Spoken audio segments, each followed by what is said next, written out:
program 231843. Here I make sequence detector 1001 using state machine milling machine. 0010 I take four present states A B C D 01 10 00 and 11। जब हमारे पास 01 था तो वो A के ऊपर ही रहेगा, फिर हम लोग जब हमारे पास 1 आ जाएगा उसको B की तरफ कन्वर्ट कर देंगे तो हमारा 10 हो जाएगा, और यहाँ पे जो प्रेजेंट स्टेट होगी वो भी 10 हो जाएगी।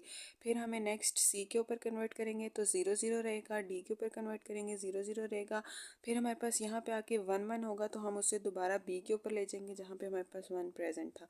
फिर यहाँ पे जब 00 हुआ तो हम उसको 1 पे ले गए जब हमारे पास 00 प्रेजेंट था।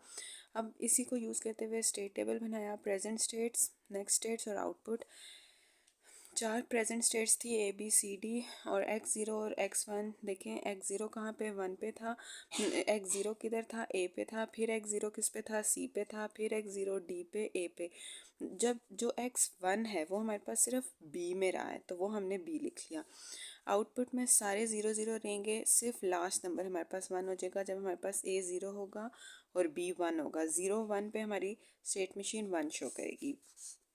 इसी को यूज़ करते हुए हमने काउंटिंग ऑर्डर्स बना लिए। लास्ट में जब हमारे पास 01 था यूजिंग A B तो हमारे पास 1 आउटपुट आई। अब इन्हीं नंबर्स को लेके के मैप्स बनाए। देखें जब हमने D1 कैलकुलेट किया तो एक हमारे पास 1 0 के ऊपर 1 आ रहा था और इन सब पे नीचे से 1 आ रहा था। इसका हमने एक टेबल बनाया, इसका हमने एक पेयर बनाया तो D1 की हमारे पास ये वैल्यू आ गई और जब इसका पेयर बनाया तो हमारे पास ये वैल्यूज़ आ गई। अब इन्हीं को यूज़ करते हुए हम लोगों ने सर्किट डायग्राम बना ली। ये हमारी सर्किट डायग्राम है। फिर नॉन ओवरलैपिंग में जहाँ पे ओवरलैप नहीं हो सकता तो उसको यूज़ किया 00 10 10 एंड 00। फिर जब D11 था, अब ये नॉन ओवरलैपिंग है, 1 जो था वो 00 पे जा रहा है। इसी तरह हमने इसकी स्टेट टेबल्स बनाए।